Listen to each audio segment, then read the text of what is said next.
नारद जी ने तप करा। जिस नारद ने भगवान शंकर का अपमान करा था, जिन नारद जी ने भगवान शिव के लिए अपशब्द कहा था, उन भगवान शंकर ने आकर नारद जी को आनंद सुख प्रदान कर दिया। भगवान ने कहा नारद जी कोई दिक्कत की बात नहीं है, आपने बोला मैंने स्वीकार करा, कोई बात नहीं, आपके मुख से अपशब्द निकल गए, कोई दिक्कत की बात नहीं, आपने तप करा, मेरा स्मरण करा है, फिर भी मैं आपको आशीर्वाद प्रदान करता हूँ नारद जी, आप जगत में जहाँ भी जाओगे परमात्मा को जहाँ तहाँ पाओगे। नारद जी जहाँ भी जाते हैं परमात्मा का भजन करते करते, दर्शन करते करते पुण्य फल प्राप्त कर लेते।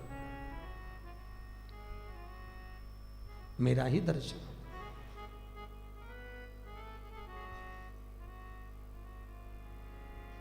अब आगे जो वर्णन आया है वो सृष्टि खंड का आया कि सृष्टि की रचना, मृत्यु लोक पर अगर कोई देव, अगर कोई देवता विनाश के समय पर अगर कोई बचा है तो वो केवल शिव बचा है, केवल शिव।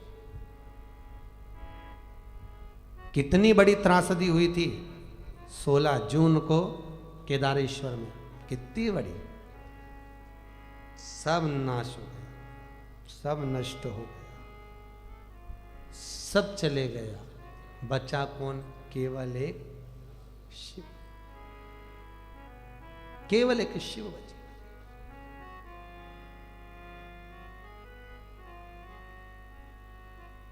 और उसके बाद भी लोग पूछें कि आखिर तुम मंदिर क्यों जाते हो, तुम तीर्थ क्यों जाते हो, तो जरा विचार कर कर देखो कि इतनी बड़ी त्रासदी होने पर भी एक शिव मंदिर भी टूट कर नीचे गिर जाता।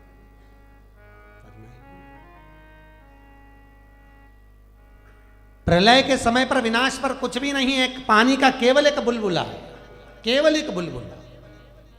बुलबुले की आकृति क्या होती है? शिवलिंग, केवल शिव।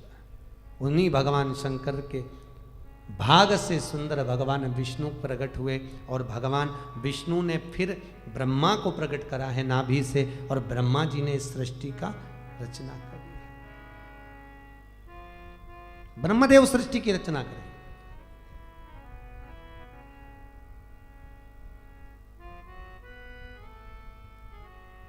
ब्रह्मा जी ने अपनी जंघा से मनु और शत्रुपा को उत्पन्न करा। प्रियवत उत्तानपात पुत्र हुए, कन्या देवहूति प्रसूति का जन्म हुआ।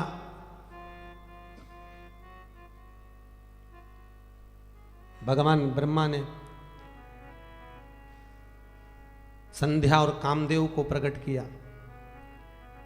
जिस संध्या ने भगवान का भजन कर कर, स्मरण कर कर चंद्रभागा नदी के तट पर, चंद्रभागा नदी की बालू रेत से शिवलिंग का निर्माण कर कर, पूजन कर कर उत्तम वर की प्राप्ति करी है, वो चंद्रभागा नदी का तट लिया है। चंद्रभागा नदी का तट कहां पर है? चंद्रभागा पंडर। आज भी प्रमाण है, अगर चंद्रभागा नदी की बालू रेत का शिवलिंग बनाकर जिसकी विवाह नहीं हो रहा हो, शादी नहीं हो रही हो, संबंध में देरी हो रही हो, चंद्रभागा नदी के बालू रेत का शिवलिंग बनाकर उसकी अर्चना कर कर उसी जलाशय में उसको विसर्जन कर दो तो बच्चा बच्ची का संबंध शीघ्र हो जाता। कितना भी शादी में देर हो रही हो तो भी हो जाता। आप लोग पंढरपुर जावें तो जरूर करें।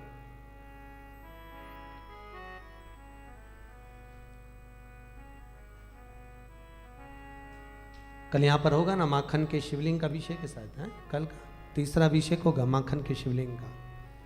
चंद्रभागा नदी के तट पर संध्या ने भगवत स्मरण करा है, भगवत भजन को धारण करा है, और भगवत भजन करते हुए, स्मरण करते हुए वही संध्या